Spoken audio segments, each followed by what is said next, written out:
Nuh alladzi la nabiyya ba'd. Allahumma sholli ala Muhammad sayyidil mursalin wa imamil muttaqin wa ala alihi wa sahbihi wa man da'a bi da'watihi ila yaumil qiyamah amma ba'du. Faqala Allah Ta'ala fil Qur'anil Karim, a'udzu billahi minasyaitonir rajim. Bismillahirrahmanirrahim. Kuntum khaira ummatin ukhrijat linasi ta'muruna bil ma'ruf wa tanhauna 'anil munkar wa tu'minuna billah al-ayah. Wa qala Rasulullah sallallahu alaihi wasallam, man amila amalan laisa alaihi amruna fahuwa radun al-hadis. Bapak Ibu sekalian, jamaah eh, syiar malam rahimakumullah. Alhamdulillah, puji syukur kita panjatkan kehadirat Allah Subhanahu wa taala karena malam ini kita masih bisa diberikan nikmat, masih diberikan nikmat oleh Allah Subhanahu wa taala sehingga kita masih bisa bertemu, bisa bermuazahah walaupun lewat laman Zoom ya di udara di internet ya dalam kajian rutin ya yang membahas kitab kritik terhadap pemikiran Barat kapitalis ya.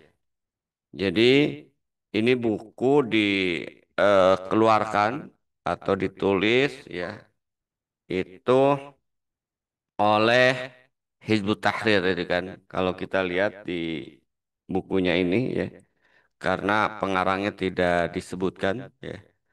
Dan eh kita sekarang itu sudah berada di bagian akhir ya. Bagian akhir buku ini ya, yang mungkin eh, dua kali pertemuan dengan minggu depan ya, karena setelah saya lihat isinya juga cukup padat juga, jadi nggak bisa saya selesaikan malam ini gitu kan, tapi kita akan selesaikan itu minggu depan ya, kita selesaikan itu di eh, minggu depan ya. Jadi di bagian malam ini ya kita hanya membahas terkait dengan kesimpulan. Nanti kita lihat ya. Jadi kalau saya perhatikan pembahasan eh, buku ini di bagian terakhir ya saya sharekin aja langsung ya Bapak Ibu sekalian. Jadi di materi terakhir epilog ya itu insinya itu ada dua. Ya. Jadi kalau kita lihat, bentar ya, kok enggak. Nah, jadi Bapak Ibu sekalian itu bisa lihat di daftar isi kitab itu. Ya. Jadi di daftar isinya itu di bagian akhir ya ini. Ya. Jadi di bagian akhir itu ada dua poin. Ya. Anda bisa lihat Bapak Ibu sekalian. Poin yang pertama terkait dengan ringkasan dan ringkasan intinya kesimpulan dan poin yang kedua jalan keluar solusi. Jadi salah satu ciri khas pemikiran yang baik itu adalah dia mengkritisi, dia menunjukkan kelemahan, kesalahan pemikiran tersebut dan kemudian memberikan solusi ya. Solusi terkait dengan langkah yang harus diambil atas kerusakan atau kesalahan yang terjadi. Baik, jadi setelah kurang lebih kita 29 kali pertemuan, berarti 29 minggu ya di eh, pertemuan ke-30 ini ya, berarti kurang lebih 7 bulan ya. Kalau dipotong-potong dengan libur, ditambah dengan libur mungkin ini udah 8 bulan. Kita membahas kitab ya yang berisi kritik terhadap pemikiran Barat kapitalis. Nah, di bagian akhir ini ya yang merupakan kesimpulan ya dari pembahasan buku ini Jadi pengarang buku ini itu menyebutkan bahwa kata kunci ya, yang kalau kita lihat apa yang terjadi hari ini, dampak dari penerapan ya pemikiran Barat kapitalis itu tidak lain adalah apa yang disebut dengan apa istilahnya itu krisis hari ini itu yang luar biasa itu kan. Krisis kemanusiaan yang luar biasa. Kenapa terjadi krisis kemanusiaan yang luar biasa tadi? Ini dampak dari penerapan sistem kapitalis ya, baik terkait dengan eh apa tadi ekonominya, politiknya maupun pendidikannya. Nah, penerapan pemikiran Barat kapitalis ya terkait di dalamnya itu tadi ada ideologi peradaban dan sakofahnya itu menghasilkan satu kata krisis kemanusiaan. Nah, dan sebenarnya kalau kita lihat di buku ini ya itu juga dijelaskan bahwa krisis kemanusiaan itu sebenarnya sudah disadari oleh para intelektual Barat itu sendiri, gitu kan. Jadi para intelektual Barat itu kemudian menyadari ya bahwa sistem yang mereka terapkan, pemikiran yang mereka jadikan acuan dalam mengatur kehidupan mereka itu menghasilkan eh, fenomena yang disebut dengan ateisme. Mereka beragama, ada sih agamanya Kristen, gitu kan. Tapi ya mereka tidak yakin dengan agama itu. Ya, ini kan di awal sudah kita bahas bahwa terjadi pertentangan antara kalangan gereja dengan kalangan intelektual. Agama dianggap ada tetap, tapi tidak berperan dalam kehidupan. Ya, sehingga sebenarnya fenomena yang ada itu fenomena ateisme itu kan. Jadi tidak percaya Tuhan sebenarnya. Ya. Nah, kemudian juga kekosongan spiritual ya, dan hilangnya nilai-nilai kemanusiaan dalam masyarakat industri yang sifatnya konsumtif. Ya kan? Nah, hilangnya nilai-nilai kemanusiaan ini kalau kita saksikan hari ini ya di negeri-negeri kaum muslimin ya kalau kita bicara terkait dengan umat Islam seolah-olah mereka itu dianggap bukan manusia ya. Bagaimana kebiadaban Yahudi laknatullah yang didukung oleh Barat ya kita sudah berbulan-bulan krisis yang terjadi di Gaza itu kan mereka eh apa istilahnya itu membiarkan pembantaian itu kemudian terjadi ya. Pembantaian terjadi terhadap saudara-saudara kita yang ada di Palestina. Nah, di sisi lain, di negara-negara barat kapitalisnya, ya, termasuk juga negara-negara satelitnya seperti Jepang, fenomena muncul itu adalah eh, depresi, ya, kemudian isolasi, alienasi yang akut, bahkan pada akhirnya mereka melakukan tindakan yang ekstrim, fenomena bunuh diri. Ya. Jadi ini yang kita lihat.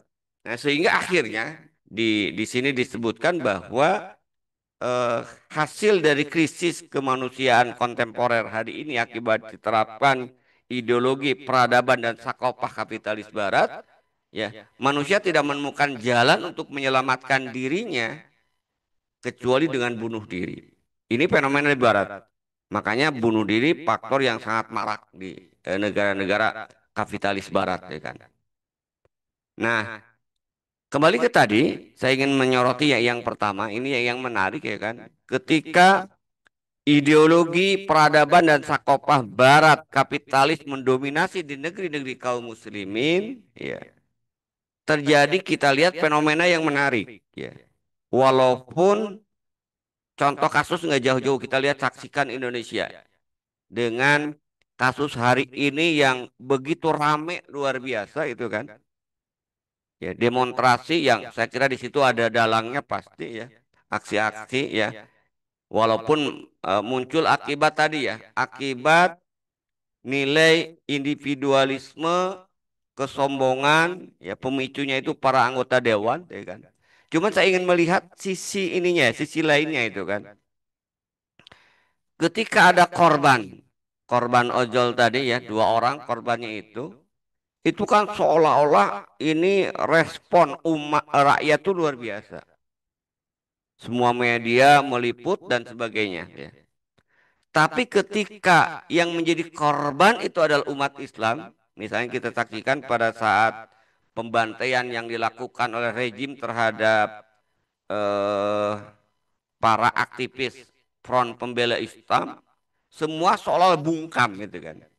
Jadi istilahnya itu hal yang biasa seolah-olah. Dan ini yang menyedihkan itu adalah tadi bahwa kita mayoritas Muslim. Tapi kalau sudah berbicara terkait dengan menimpa umat Islam, seolah diam, seolah hal yang biasa. Sehingga umat Islam ini tidak memiliki harga. Gitu ya. Tapi ketika yang menjadi korban itu adalah bukan aktivis Islam atau tidak merepresentasikan Muslim, walaupun dia itu eh, orang Islam gitu kan, maka seolah-olah itu sesuatu yang sangat berharga itu kan. Ini fenomena apa istilahnya itu hilangnya nilai-nilai kemanusiaan, krisis kemanusiaan yang itu kemudian menimpa yang menyedihkan itu umat Islam. Ya. Nah, jadi kalau kita lihat fenomena ini seringkali diiringi dengan penyebutan absurditas, itu kan, absurd, itu kan. Nihilisme artinya orang individu tidak memahami dan tidak memiliki tujuan hidup, ya. Karena tidak memahami dan memiliki tujuan hidup, artinya apa? Mereka tidak meyakini adanya norma aturan yang harus kemudian diikuti di tengah-tengah masyarakat, kecuali landasannya itu kepentingan, maslahah itu kan. Kemudian eksklusionisme, anti afiliasi artinya individualisme sangat tinggi, rasisme, oportunisme, perbudakan modern serta perang yang menghancurkan nilai-nilai dan tren kolonialisme berdarah. Contoh yang saya sebutkan tadi, bagaimana kejadian yang menimpa saudara-saudara kita di Gaza, Palestina. Jadi saudara-saudara kita di Palestina ya itu berperang ya melawan ya bukan hanya Yahudi laknatullah sebenarnya yang diperang oleh hadapi oleh mereka ya Amerika Serikat termasuk juga ya kepala-kepala negara negeri-negeri kaum muslimin yang menjadi agen yang menjadi istilahnya itu pembebek atau ya pecundangnya para pemimpin barat. Mereka tidak pernah mau kemudian melakukan pembelaan terhadap kaum muslimin. Nah, ini kalau kita lihat satu fenomena yang kita saksikan hari ini dampak dari penerapan dan pengadopsian ideologi peradaban dan sakopah pemikiran kapitalisme barat.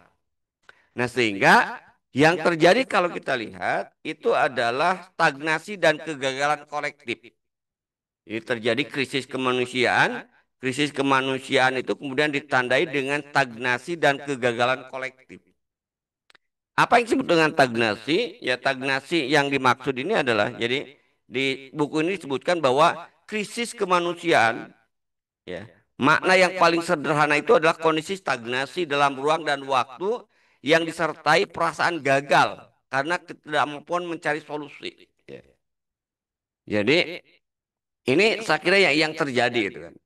Nah, kenapa ini terjadi? Di sini kemudian disebutkan ya, karena diakibatkan kekacauan mentalitas dan psikologi individu yang menghasilkan disorientasi dalam pemikiran, kecenderungan serta perilaku mereka. Ya. Sehingga yang terjadi kita saksikan hari ini Bukan hanya di negeri-negeri kaum muslimin, bahkan di negara-negara maju, di negara kapitalis barat itu sendiri, ya, individu itu senantiasa didominasi oleh rasa kegagalan yang pada gilirannya menyebabkan ketidakberdayaan, kehilangan arah, kebingungan, dan perasaan absurditas eksistensialisme.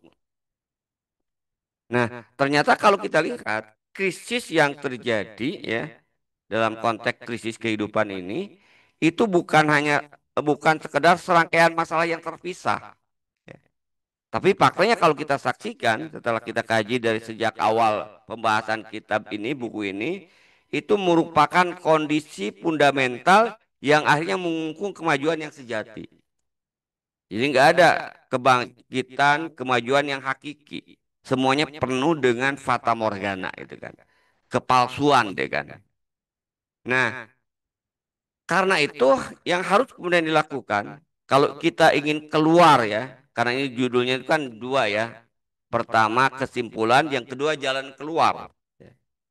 Nah, untuk bisa memahami ya, untuk bisa memberikan solusi sebagai jalan keluar terhadap masalah yang dihadapi hari ini, dampak dari penerapan ya ideologi peradaban dan sokopah kapitalisme barat, maka yang harus kemudian kita identifikasi itu adalah akar masalah. Ya. Jadi supaya kita tidak eh, memberikan solusi yang keliru, ya. Supaya kita tidak terjebak pada eh, rutinitas yang tidak memiliki dampak terhadap perubahan. Hari ini kalau kita bicara ya rame ya, slogan aksi itu salah satunya didorong untuk membubarkan DPR, itu kan bukan akar masalahnya gitu kan. Masalah terjadinya kesenjangan, kemiskinan, pengangguran di Indonesia itu kan. Kemudian juga pejabat yang hidup bermewah-mewahan di tengah kemiskinan rakyat, itu kan problemnya itu bukan keberadaan DPR-nya itu sendiri itu kan. Jadi akar masalahnya itu sebenarnya hari ini kita saksikan ini bukti ya. Bukti ketika negara kita Indonesia yang kita cintai ini itu menerapkan ideologi peradaban dan sakopah kapitalisme barat. Ya.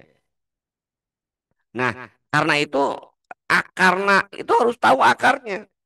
Jadi kalau saya lihat nggak akan menyelesaikan masalah ya, dengan membubarkan DPR. Bukan berarti saya tidak setuju DPR itu ada gitu kan. Maksud saya kita harus melihat akar masalahnya apa ya negara ini sehingga terjadi krisis multidimensi yang luar biasa gitu kan. Nah, kenapa kita perlu kemudian memahami akar masalah untuk apa? Untuk memberikan solusi sejati, solusi yang betul-betul bisa menyelesaikan masalah atas krisis yang terjadi. Kenapa? Karena faktanya kalau kita lihat, ya, solusi sejati atas krisis ini tidak terletak pada penelitian manifestasi atau hasil ya. Tapi sebaliknya kalau kita perhatikan ya, untuk bisa mendapatkan solusi yang sejati tadi, pendekatan yang efektif mengharuskan kita untuk memeriksa penyebab hakiki yang melahirkan krisis tersebut. Ya. Maka kita harus telusuri itu kan.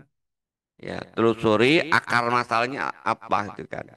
Nah, kalau kita renungkan, ya di buku ini disebutkan penyebab utama krisis kemanusiaan yang sering dibicarakan saat ini sebenarnya adalah kegagalan sakofah atau kultur kapitalis dan peradabannya yang saat ini mendominasi dunia. Ya. Pondasi intelektual dan sistem nilai peradaban ini, itu tadi ya ideologi peradaban dan sakopanya itu, termasuk di dalamnya sistem nilainya, telah menunjukkan ketidakmampuan dalam menjawab tantangan esensial keberadaan manusia.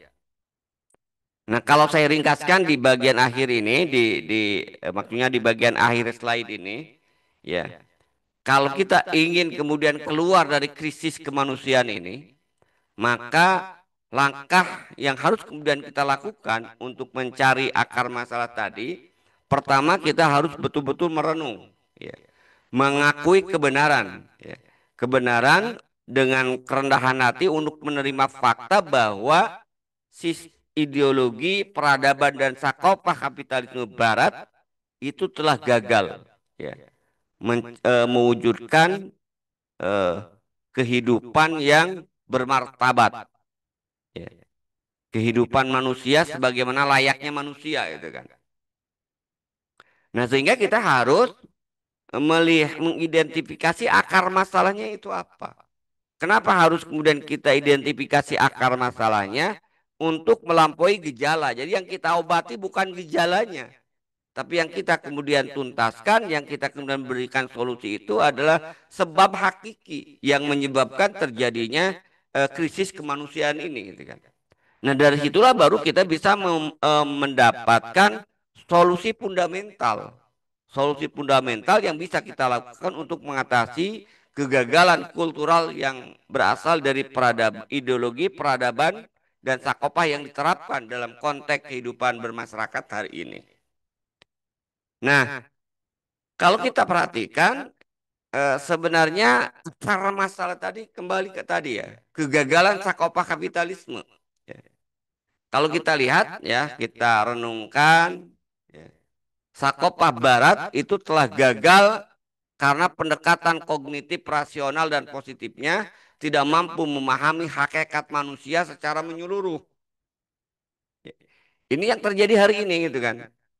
Jadi ideologi peradaban dan sakopah Barat gagal. Ya, kenapa? Karena pendekatan kognitif rasional dan positifnya tidak mampu memahami hakikat manusia. Jadi dalam peradaban kapitalis, ideologi peradaban dan sakopahnya, manusia itu direduksi hanya sebagai substansi yang motif dan tujuannya semata-mata bersifat materialistis. Ya. Nah, jadi akhirnya apa? Melihat sosok manusia itu sosok benda materi, gitu kan. Nah, lebih jauh kalau kita lihat, ya, sakopah kapitalisme Barat ini gagal dalam memandang masyarakat, memetakan masyarakat, serta pilar-pilar yang ada di dalamnya. Sehingga tadi disebutkan di atas mengokohkan kembali bahwa eh, ideologi peradaban dan sakopah kapitalis Barat, ya, itu hanya fokus pada kecenderungan individualisme yang sifatnya ekstrim, mengokohkan pepatah Thomas Hobbesian yang mengatakan bahwa manusia adalah serigala bagi manusia yang lainnya. Homo homini lupus, gitu kan. Dan jelas dengan prinsip homo homini lupus ini yang hilang itu apa? Solidaritas sosial dan kebersamaan. Ini yang kita saksikan hari ini, gitu kan. Jadi di tengah rakyat sedang kesulitan, anggota dewan jingkrak-jingkrakan, gajinya 3 juta per hari. Sementara ya tadi kita lihat ya kan, rakyat kesulitan. Ya. Di tengah rakyat ya diporoti untuk membayar pajak sampai semua sektor kehidupan dipajaki, termasuk juga usaha-usaha kecil seperti kasus ya apa istilah royalti ya. Bahkan ada beberapa hotel yang diminta royalti karena dianggap memutar ayat Al-Quran, ya kan? Di sisi lain, para pejabat, ya, termasuk anggota DPR tadi, mereka mendapat tunjangan untuk membayar pajak. Ini kan sebuah yang ironis, gitu kan? Jadi penerapan ideologi peradaban dan sakopah kapitalisme Barat yang dipaksakan di negeri kaum muslimin termasuk Indonesia itu telah mengikis solidaritas sosial dan kebersamaan. Muncullah manusia-manusia yang individualisme. Nah, dari situ kita bisa memahami akhirnya itu kan bahwa peradaban kapitalisme Barat ya kan itu telah gagal ya karena tumpuannya itu dua. Pertama sekularisme dan yang kedua materialisme. Jadi sekularisme itu kaitannya dengan akidah ya. Jadi kalau kita perhatikan tadi ya, eh, bentar ya. Jadi kegagalan peradaban Barat tampak itu dari sisi akidah dan eh, standar kehidupan ya. Akidahnya sekularisme sudah kita bahas secara detail di pembahasan awal. Kenapa sekularisme itu kemudian memang memberikan kontribusi besar ya untuk kegagalan ideologi peradaban dan sakopah kapitalisme Barat, karena sekularisme itu berpikirnya itu tidak mustanir ya. Dia tidak menyelesaikan masalah yang dihadapi pada masa itu, apakah agama itu ada atau tidak ya. Tapi akhirnya jalan tengah gitu kan, dengan sekularisme tadi ya. Jadi akhirnya apa? Peradaban sekularisme itu tidak menyambungkan antara apa? Antara sebelum kehidupan dengan sesudah kehidupan. Sebelum kehidupan yakin bahwa manusia itu diciptakan oleh Sang Pencipta ya. Tapi setelah kehidupannya itu mereka tidak meyakini bahwa Sang Pencipta itu membuat aturan ya, yang mengatur kehidupan mereka di dunia ini, sehingga aturan diserahkan kepada akal mereka. Jadi pada akhirnya terjadi kontradiktif ya. Meyakini adanya Tuhan sebagai pencipta, tapi Tuhan tidak boleh kemudian mengatur dalam aturan kehidupan mereka. Ini kan ironis ya. Jadi akhirnya apa yang terjadi? Dengan sekularisme ini yang terjadi itu penuhanan manusia. Manusia itu merasa ya bisa ngatur dirinya sendiri. Artinya apa? Ya manusia itu kemudian sebagai Tuhan. Sehingga dalam konsep demokrasi ya kita lihat salah satu sistem politiknya, maka rakyat itu dianggap ya ya sejajar dengan Tuhan gitu kan. Walaupun rakyat yang mana pada akhirnya segelintir orang gitu kan.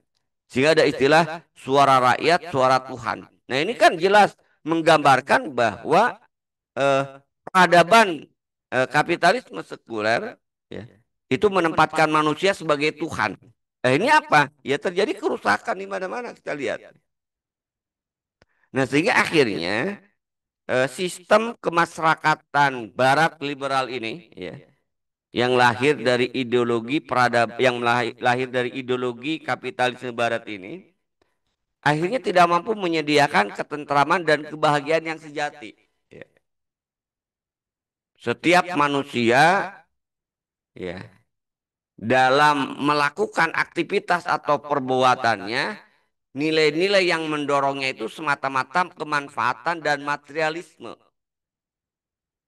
Sehingga artinya apa? Kalau kita lihat bahwa nilai-nilai yang menjadi acuan dalam perilaku manusia itu hanya sebatas kemanfaatan dan materialisme, ya, maka pada akhirnya manusia itu ibarat binatang. Persis seperti binatang yang dia hilang nilai kemanusiaannya, akhlak dan kerohaniannya. Makanya betul ya kalau kita lihat mengacu firman Allah Subhanahu wa taala ya di dalam ayat Al-Qur'an ya yang menyebutkan ya, ketika manusia itu sesat ya, ya tadi ya manusia menuhankan manusia berarti manusia menuhankan dirinya sendiri ya. Di dalam ayat Al-Qur'an Allah menyebutkan ulaika kal an'am balhum Allah. Jadi kalau manusia itu sudah menjadikan dirinya sendiri sebagai Tuhan ya, yaitu tadi dia yang berhak untuk membuat aturan untuk dirinya sendiri itu kan, maka itu yang disebut dengan kufur kafir itu kan. Maka Allah menyebutkan di dalam ayat ini ulaika kal an'am balhum adol, mereka itu laksana binatang. Al-Quran itu sangat tegas itu kan, ketika manusia kemudian mengingkari eksistensi Allah itu kan, mereka menuhankan diri mereka sendiri, maka kata Allah ulaika kal an'am balhum adol, mereka itu laksana binatang bahkan lebih sesat dari binatang. Dan hari ini kita saksikan ya kan, bagaimana manusia-manusia yang otaknya diisi dengan ideologi peradaban dan sakopah kapitalisme Barat ya, yang ada di otaknya itu adalah ya egoisme, individualisme, dan materialisme. Tidak peduli kemudian terhadap kesulitan, penderitaan rakyat. Ya kan?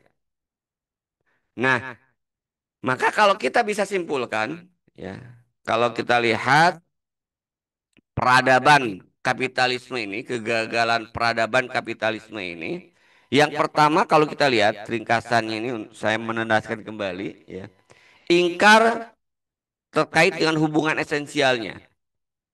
Jadi manusia, ya, kehidupannya itu terputus dari asal dan tujuan transendennya. Jadi tidak lagi kemudian dia memiliki hubungan transendental dengan Allah itu kan. Kenapa? Ya karena mereka merasa ya tadi ya kan. Aturan mau dia bisa buat sendiri itu kan. Tidak perlu Tuhan ya kan. Nah, konsekuensinya tadi ya. Penuhanan manusia, manusia sebagai otoritas tertinggi tanpa ada akuntabilitas ilahiyah. Ya mereka tidak percaya itu kan. Bahwa Allah itu Tuhan itu mengatur kecuali dalam secuil ibadah. Ya. Hari ini misalnya eh, saya membaca pernyataan ya, pernyataan dari ya salah satu yang pemicu apa istilahnya itu aksi besar-besaran itu kan. Terlepas bahwa di dalamnya dimanfaatkan, ada yang memanfaatkan kemudian kelompok-kelompok tertentu. Tapi sebenarnya tadi pernyataan-pernyataan yang tidak empati dari para pejabat ini terhadap kesulitan rakyat. Ya. Misalnya dianggap bahwa ya APBN ya itu terbebani oleh misalnya ya untuk gaji guru gitu kan. Ya walaupun dengan redaksi yang lain, artinya di situ kan kita lihat. Jadi di satu sisi guru tenaga pendidik, dosen, gitu kan, yang dia berjibaku itu kan untuk melahirkan generasi-generasi muda di masa yang akan datang, itu ya digaji dengan pas-pasan. Ya sementara tadi anggota dewan yang kerjaannya cuma jingkrak-jingkrak, gitu kan, membuat aturan yang juga aturannya pro kepada kapitalis, mereka mendapat fasilitas yang luar biasa.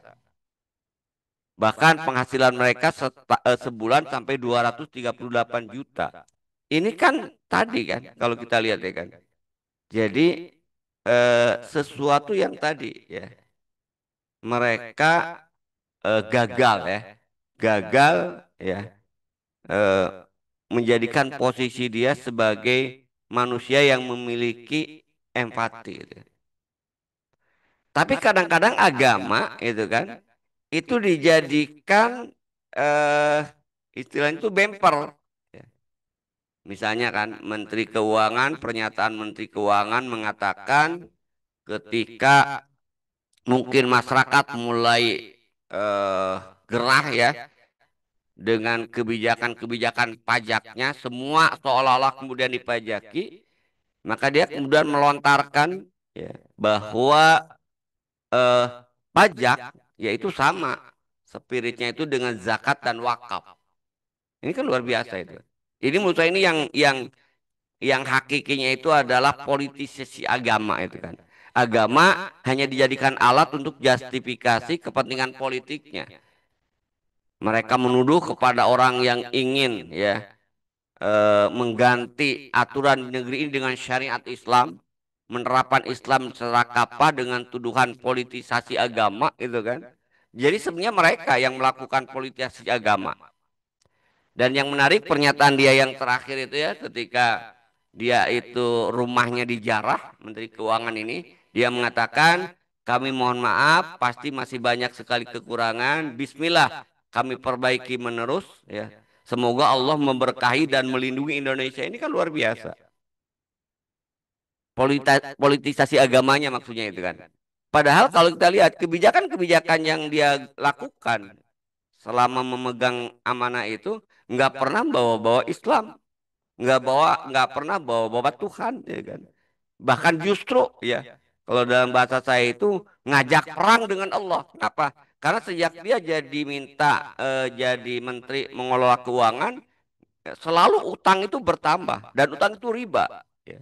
Padahal itu diharamkan oleh Allah Subhanahu wa taala. Padahal kan kita lihat di dalam Al-Qur'an ya kan, itu jelas-jelas tuh kan. Jadi ya ayyuhalladzina amanu taqullaha wa dzaru ma baqiya minar riba in kuntum mu'minin. Wahai orang-orang yang beriman, bertakwalah kepada Allah dan tinggalkanlah sisa riba jika kalian beriman. Nah, ayat berikutnya kan menarik. Fa ilam taf'alu fa'dzanu biharbi minallahi wa rasulihi. Jika kalian tidak melakukan, artinya tidak menghentikan riba, maka yakinlah sama dengan mengajak perang dengan Allah. Mengajak perang dengan Allah, ya, yaitu dengan terus-menerus menambah utang ribawinya. Tahun 2026 itu bunga yang harus dibayar itu 599 triliun, tapi pernyataan yang di mulutnya seolah-olah itu kan religius, ya kan? Ya kan? Semoga Allah memberkahi. Kok ngajak perang dengan Allah tapi ingin mendapat keberkahan dari Allah. Nah, ini kita lihat ya kontradiktifnya itu kan. Jadi sebenarnya eh, dia sudah menjustifikasi ya dengan eh, peradaban ideologi kapitalismenya itu kan. Karena sistem yang diterapkan atau dalam mengatur keuangan negara itu adalah mengadopsi ideologi kapitalisme barat, tapi ketika kemudian gagal ya kan, yang disalahi bertumpuk ya kemudian dibalik Islam. Ya. Padahal mereka itu betul-betul yang diterapkan itu sistem liberal, sistem kapitalis. Nggak ada kemudian kebijakan-kebijakan itu yang disandarkan kepada syariat Islam. Nah, ini saya kira ya yang kita bisa saksikan hari ini fenomena yang kemudian terjadi gitu kan. Nah, karena itu kalau kita lihat untuk mewujudkan kemajuan ya, sebenarnya kemajuan suatu bangsa, kemajuan yang hakiki ya, itu tidak semata-mata diukur oleh kemajuan materi, ilmu pengetahuan dan teknologi. Ya. Yang ini dibanggakan oleh Barat sehingga teknologi, sains itu seolah-olah menggantikan posisi Tuhan. Ya. Nah, padahal kalau kita lihat tadi di buku ini disebutkan dan juga fakta realitas sudah bisa kita saksikan. Kemajuan peradaban suatu bangsa itu tidak semata diukur oleh kemajuan materi, ilmu pengetahuan dan teknologi. Ukuran sejati, ya, kemajuan sebuah bangsa itu terletak pada akhlak yang tinggi, nilai-nilai yang luhur, dan tujuan-tujuan yang mengangkat manusia dari lembah kebinatangan. Jadi manusia itu betul-betul memang ya manusia, bukan binatang berwujud manusia. Sistem kapitalisme menghasilkan ya binatang, perilaku binatang berwujud manusia. Itulah krisis kemanusiaan tadi gitu ya. Nah, sehingga kalau kita mau berbicara terkait dengan kemajuan yang hakiki ya, paradigmanya itu tidak diukur tadi oleh kemajuan materi, ilmu pengetahuan dan teknologi, tapi diukur juga sebenarnya oleh sistem yang selaras dengan fitrah manusia ini yang paling dominan. Yang dimana sistem tersebut menyatukan materi dan ruh, nanti dalam bahasa agama disebut dengan mazul madah biruh. Jadi perbuatan itu tidak semata-mata didorong oleh materi, tapi ada ruh. Ruh itu siapa? Sang pencipta Allah gitu kan. Sehingga menciptakan keseimbangan yang akurat antara kebaikan di dunia dan kebahagiaan di akhirat. Nah, artinya apa? Karena kemajuan sains, teknologi itu kan, ilmu pengetahuan tanpa dimensi spiritual dan etis, maka kemajuan materi itu akan hampa dan destruktif. Inilah yang terjadi hari ini. Seperti yang kita sampaikan di awal tadi. Manusia hilang sifat-sifat kemanusiaannya. Yang Allah gambarkan tadi, ulaika kal an'am balhum adhal. Mereka seperti binatang, bahkan lebih sesat. Contoh seperti yang sudah kita bahas dalam perilaku sosial seksual mereka. Homoseksual merebak di mana-mana, termasuk juga lesbian. Pada saat yang sama mereka meminta ya pengadilan untuk menjustifikasi pernikahan sesama jenis. Ini kan lebih binatang daripada binatang gitu. Penyimpangan dianggap fitrah. Ya, inilah kesesatan yang terjadi hari ini akibat apa? Akibat tadi gitu kan. Akibat menuhankan manusia itu kan. Nah, karena itu kalau kita ingin istilahnya mewujudkan kembali peradaban yang agung, peradaban kemudian yang mulia gitu kan. Tentu kita harus belajar juga dari kisah-kisah sebelumnya. Kalau kita perhatikan ya, Allah telah memberikan gambaran kerusakan di muka bumi itu ya, itu akibat mereka ya, itu tidak mengikuti perintah Allah, berpaling dari aturan Allah gitu kan. Dan eh, ayat Al-Qur'an menggambarkan ya kan di dalam surat Al-Ghafir ayat 21 itu Allah berfirman, A'udzu billahi minasyaitonir rajim. Awalam yasiru fil ardi fayanzuru kaifa kana akibatul ladzina kanu min qablihim. Kanu hum asyada minhum quwwatan wa asarun fil ardi fa akhadahumullahu bidzunubihim wa ma kana lahum minallahi min waqin. Jadi artinya dan apakah mereka tidak mengadakan perjalanan di muka bumi? Maksudnya tafakur ya. Tafakur ya. Lalu memperhatikan betapa kesudahan orang-orang yang sebelum mereka yang mereka kemudian memiliki seolah hebat kekuatan mereka ya. Tapi Allah kemudian mengazab mereka disebabkan dosa-dosa mereka dan di akhir dan mereka tidak mempunyai seorang pelindung dari azab Allah. Bagaimana Fir'aun kita lihat ya kan mati dalam kondisi mengenaskan. Bagaimana Raja Namrud juga pada masa Nabi Ibrahim akhirnya seperti itu. Artinya ketika mereka menolak aturan-aturan Allah Subhanahu wa taala dan dengan menjadikan diri mereka sendiri seolah-olah Tuhan gitu kan. Karena mereka berhak untuk menentukan aturan hidup untuk mereka sendiri, ya maka mereka bergelimang dengan kemaksiatan, dosa, bahkan kita tahu bahwa syirik itu dosa yang paling besar. Ini yang terjadi itu. Jadi bahkan sejarah mencatat banyak umat yang mendahului Barat memiliki kekuatan, dominasi dan kemajuan materi sipil yang luar biasa. Namun ketika mereka menyimpang dari syariah Tuhan mereka, berlaku sombong, melampaui batas dan melakukan tirani, congkak, korupsi dan kerusakan, Allah menghancurkan mereka sehancur-hancurnya. Jadi kalau kita perhatikan, ayat ini sebenarnya menegaskan bahwa kekuatan materi tanpa ketaatan moral dan spiritual itu adalah ilusi. Nah, sementara kehancuran itu merupakan konsekuensi logis dari penyimpangan fundamental dari fitrah dan kebenaran. Nah, itu kalau kita lihat melihat dari kisah eh, umat-umat sebelumnya.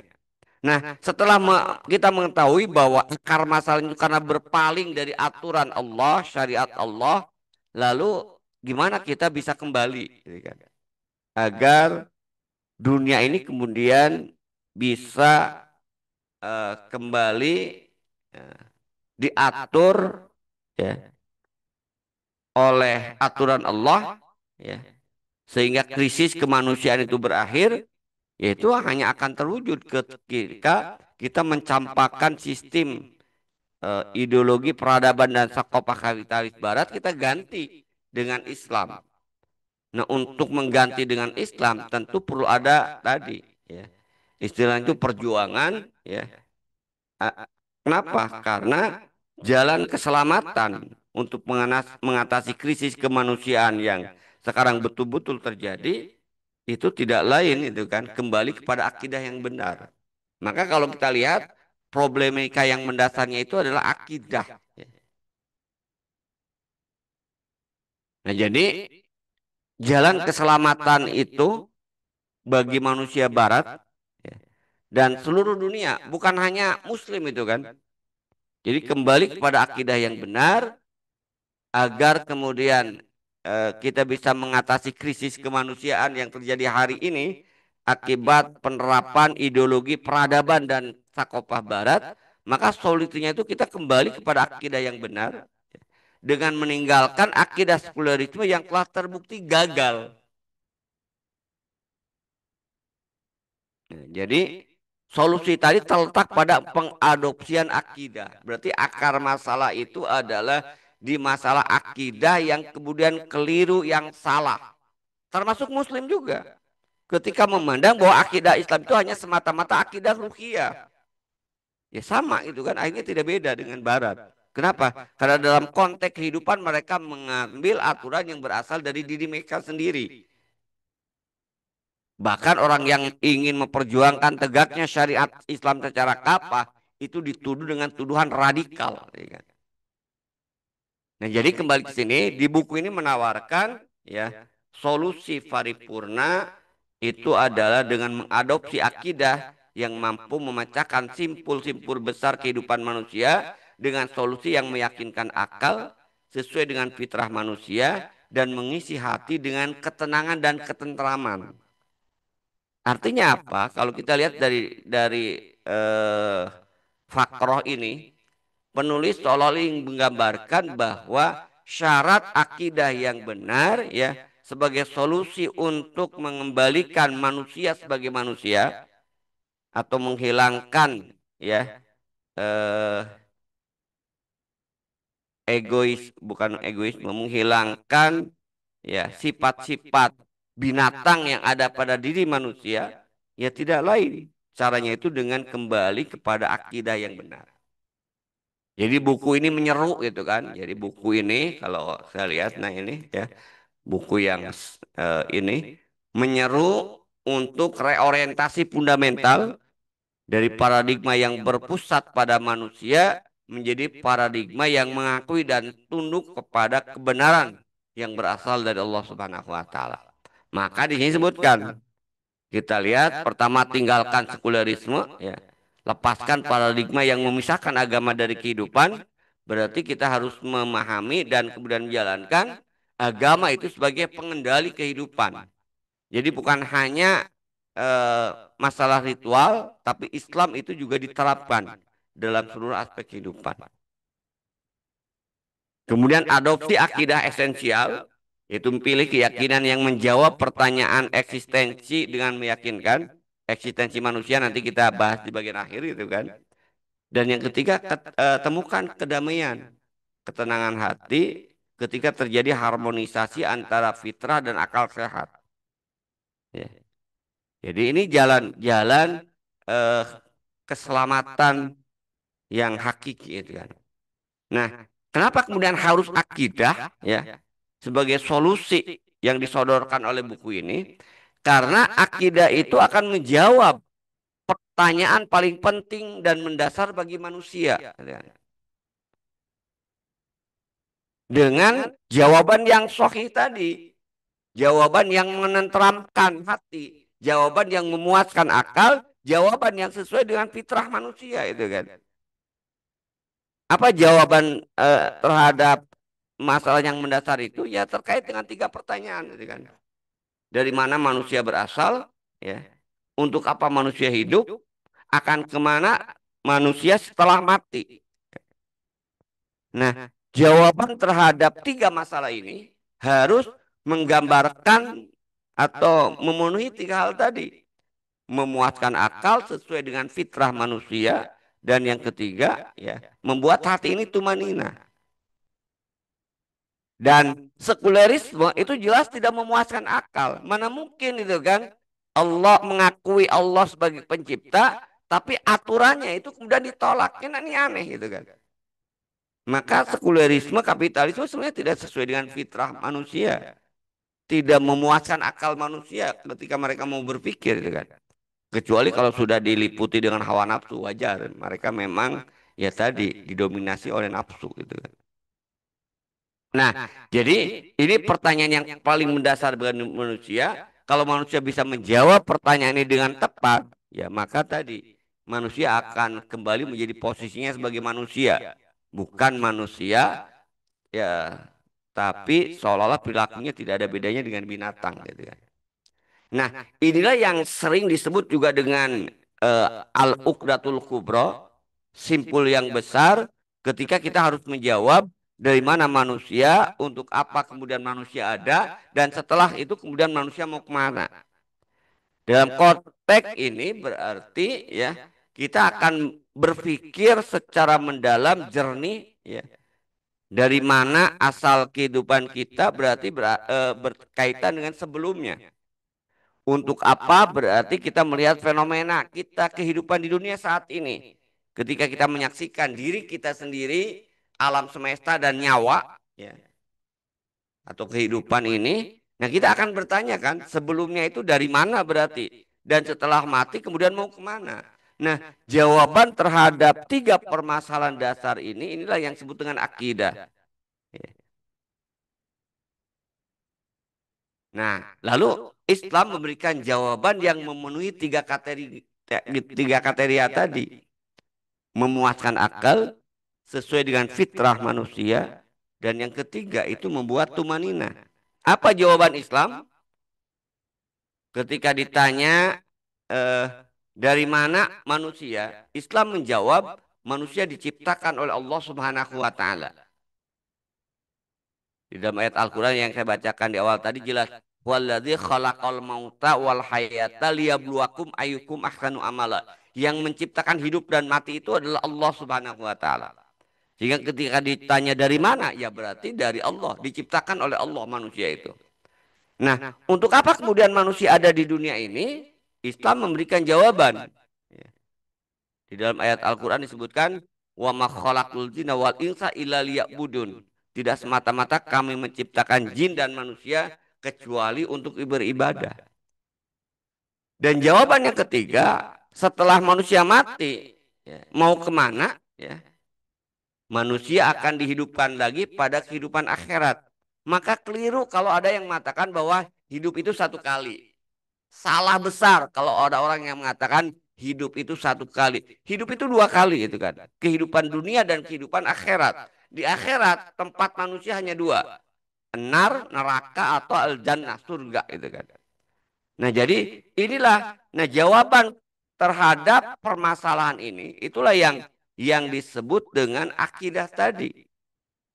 Nah sehingga solusi Islam terhadap krisis kemanusiaan itu jawabannya ini gitu kan. Yaitu dia harus menjawab, ya, terkait dengan apa? Tujuan hidup manusia itu kan. Sehingga hilang aliran nihilisme itu kan. Sehingga ketika berbicara terkait dengan dari mana, berarti berbicara terkait dengan sebelum kehidupan, maka jawaban Islam itu adalah Allah.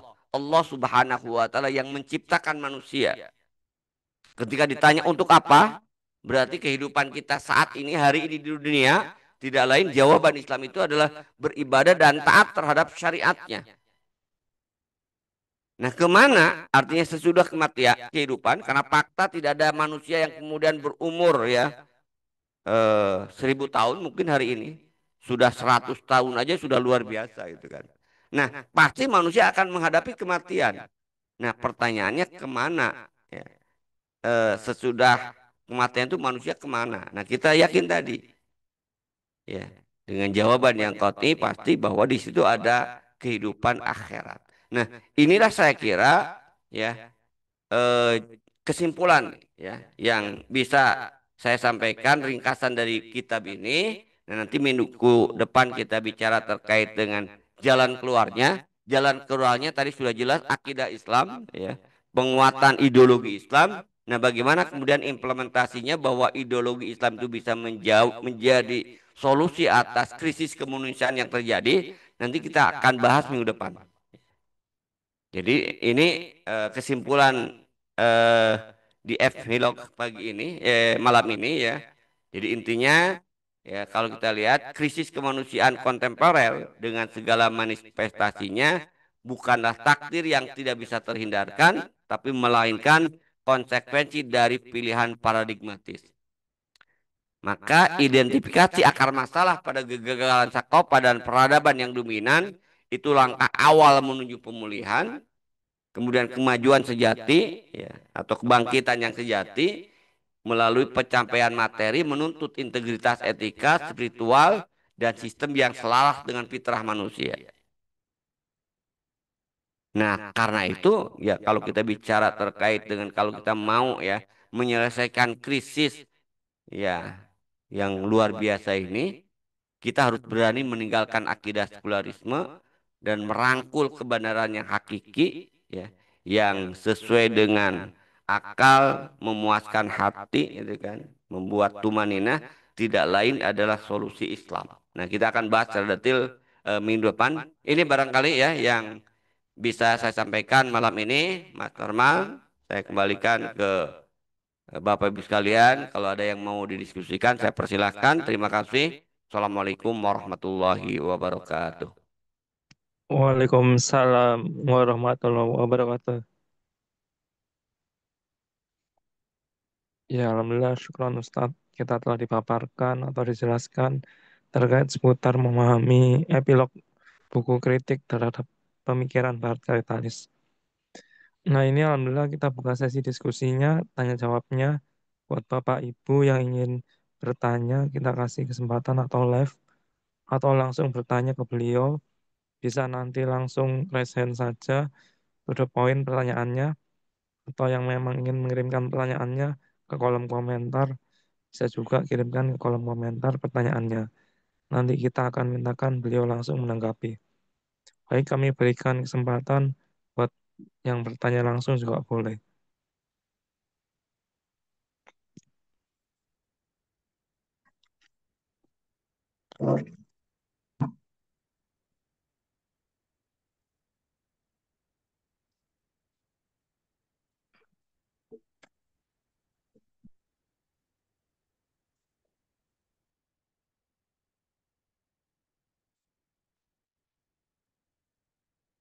Baik, Ustaz, ini sudah ada pertanyaan masuk. Izin Ustadz, dari Ibu Sri Desmayanti, bagaimana menjawab kondisi Indonesia yang semakin rusuh sekarang ini dikaitkan dengan pemikiran Islam, Ustadz? Apa tadi menyalimi apa? Oh, pemikiran Islam. Iya, Ustadz.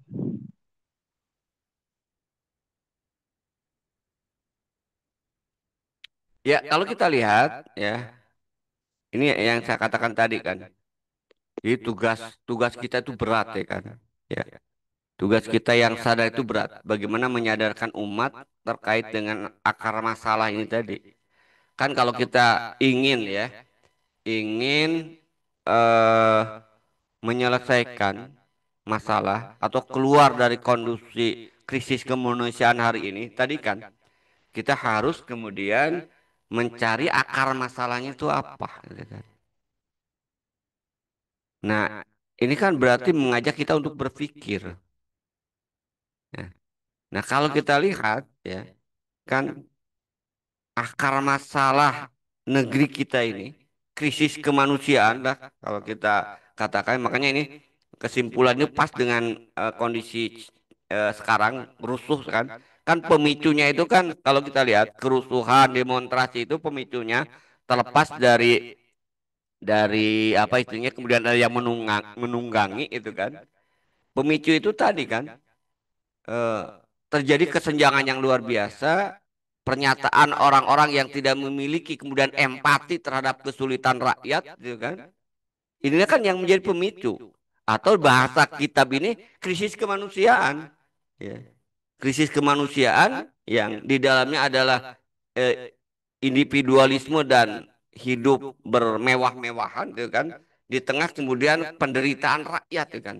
Bayangkan rakyat itu eh istilahnya itu untuk mendapatkan gaji, ya, mendapatkan penghasilan, ya, itu beratnya minta ampun. Mereka yang joget-joget aja bahasanya itu kan, itu 3 juta dan itu kemudian muncul pernyataan 3 itu terlalu kecil kacanya itu. Ini kan luar biasa itu kan. Jadi eh, kontradiktif ya, ya. Jadi, nah, tapi kan ketika kemudian kita diajak berpikir, umat itu sulit. Jangankan umat, tokoh umat itu kemudian sering mengatakan bahwa problem itu bukan di sistemnya, problem itu di orangnya, selalu gitu kan. Sehingga kita sering mendengarkan pernyataan NKRI harga mati, ya. Atau mati harga, padahal faktanya itu kan. Padahal kalau kita lihat ya, sering saya sampaikan ya, krisis kerusuhan yang terjadi hari ini ya penyebabnya itu sebenarnya dua itu kan. Pertama, kita ya negara ini itu kan itu diatur oleh ideologi peradaban dan sakopah kapitalisme barat ya. Yang kedua ya, itu sistemnya manusianya, manusia yang empati. Ya memang dampak dari otak yang dipenuhi dengan pemikiran kapitalis barat ya itu tidak ada empati terhadap kesulitan rakyat. Kenapa? Karena didominasi oleh paham individualisme. Nah, karena itu solusinya, karena akar masalahnya ini, solusinya itu tidak lagi kembali kepada Islam. Ya, tadi itu kan. Kepada syariat Islam itu kan. Nah, ini kan hari ini belum gitu kan. Terutama tokoh-tokoh umat itu ya nggak ada kemudian yang muncul kesadaran secara utuh mayoritas ini hanya sebagian kecil maksudnya baru sebagian kecil yang sadar mayoritas masih kemudian menganggap bahwa problem itu ada di manusia ya. Mereka menganggap bahwa demokrasi itu sistem yang final peradaban kapitalis barat ini seolah-olah memukau mereka dan menyihir mereka sehingga ketika disodorkan solusi Islam ya mereka tolak. Itu yang saya lihat ya. Jadi kalau kita lihat, eh, jadi kalau kita hari ini gitu kan terjadi kerusuhan, akar masalahnya itu karena negara ini ya tadi mengadopsi ideologi peradaban dan sakopah kapitalisme Barat, sistem kufur ya yang menuhankan manusia. Nah, maka solusinya yang kembali kepada Islam, kembali pada aturan Allah Subhanahu Wa Taala. Itu ya barangkali ya. Allah alam. Syukran Ustaz. Jazakallah khair. Ini masih ada dua pertanyaan Ustaz. Saya bacakan dari akun Siar Malam channel Ustadz Muhammad Ashar. Assalamualaikum warahmatullahi wabarakatuh. Bagaimana Ustadz menilai kasus korupsi di negeri ini yang sangat marak juga tersangkut hukum? Lalu apakah dana-dana yang tersita oleh Kejaksaan, KPK, Kepolisian bisa menutupi hutang Indonesia? Lantas, kenapa tidak dilakukan oleh pemerintah saat ini? Ya, ya, ya ini kan sering kita saksikan itu kan sebuah fenomena itu kan. Korupsi itu kan luar biasa. Indonesia itu negara yang termasuk berprestasi dalam urusan korupsi gitu kan.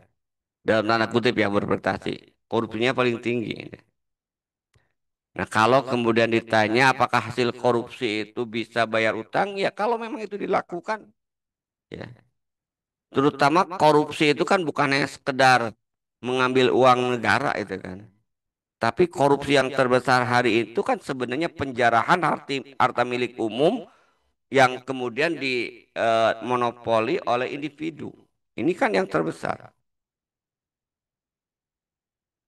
ya kan? Jadi kalau korupsi dalam bentuk ini kan korupsi bukan hanya sekedar kebijakan, mengambil uang maksudnya. Justru korupsi yang terbesar itu korupsi kebijakan. Yaitu apa? Menyerahkan pengelolaan sumber daya alam milik umum ya kepada individu, pada swasta, ya, individu asing, individu lokal maupun asing. Nah ini kan dan kalau ini kemudian diatasi ya insya Allah ya kita bisa bukan bisa bayar utang, bisa hidup sejahtera itu kan, bukan hanya bayar utang. Cuman kan tadi kan problemnya itu ya eh, kenapa tidak dilakukan ya tadi wong yang bercokol di pemerintahan di kekuasaan itu ya mereka-mereka yang menikmati sistem ini itu kan sulit ya kan Yang membuat aturan DPR, makanya ada selorohan itu kan dari masyarakat ketika 4 orang rumahnya itu dijarah itu kan. Ya, ada 4 orang yang dijarah, pernyataan mereka apa? Nah, jadi undang-undang penyitaan aset koruptor itu sudah dilaksanakan langsung oleh rakyat, ya kan? Ini yang terjadi. Walaupun ya tentu kalau dalam prinsip Islam ya sebenarnya ya penjarahan, kemudian juga pembakaran, yaitu bukan itu ya cara Islam kemudian mengatasi masalah. Jelas ini tidak sejalan dengan Islam itu kan. Karena Islam tidak mengajarkan dengan kekerasan, apalagi merusak fasilitas umum, kan yang pada akhirnya yang rugi rakyat juga itu. Makanya saya juga jadi tanda tanya ini sebenarnya siapa di balik itu yang melakukan itu. Aktor intelektualnya lah bahasanya itu kan. Nah, itu ya saya kira ya. Jadi ya kenapa tidak dilakukan oleh pemerintah untuk mengatasi utang misalnya dengan menyita harta para koruptor? Ya koruptor Indonesia itu aman-aman saja itu kan. Hukum sudah bisa dibeli itu kan. Orang yang kemudian kena KPK itu karena banyaknya itu karena faktor lawan politik aja, perbedaan pandangan politik atau dianggap tidak sejalan gitu kan. Ya kalau dianggap sejalan walaupun sudah jelas nyata-nyata melakukan pelanggaran aman-aman saja. Jadi ada bahasa yang sebenarnya ya orang yang apa istilahnya itu yang korupsi itu banyak, cuman mereka ya tidak tertangkap aja atau tidak dikorbankan aja gitu kan. Sementara yang tertangkap itu mereka yang dikorbankan ya oleh ya lawan politiknya atau kepentingan yang lain. Itu ya barangkali ya, Mas Norman.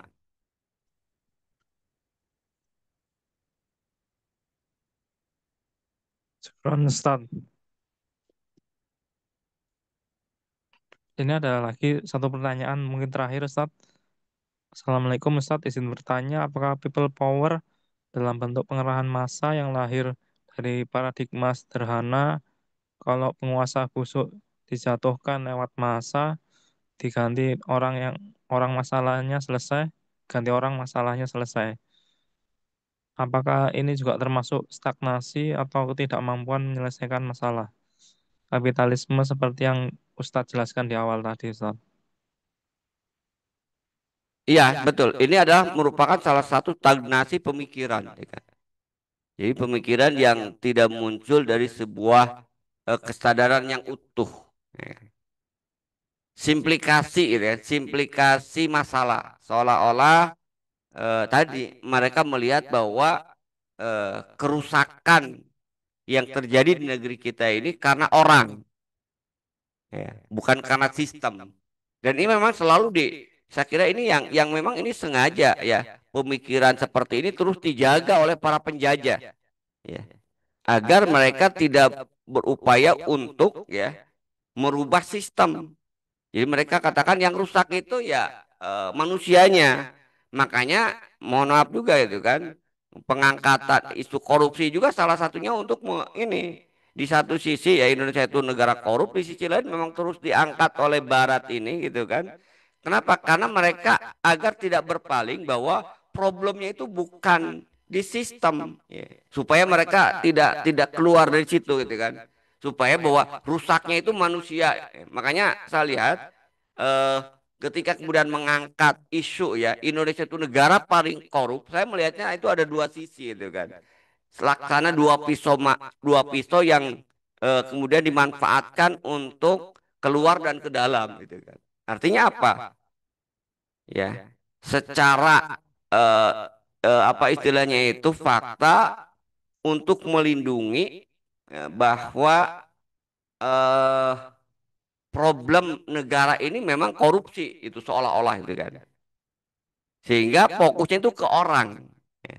Itu ya. Jadi agar rakyat atau para politikus ya menganggap bahwa problem negara ini adalah korupsi, problem utamanya bukan sistemnya itu kan.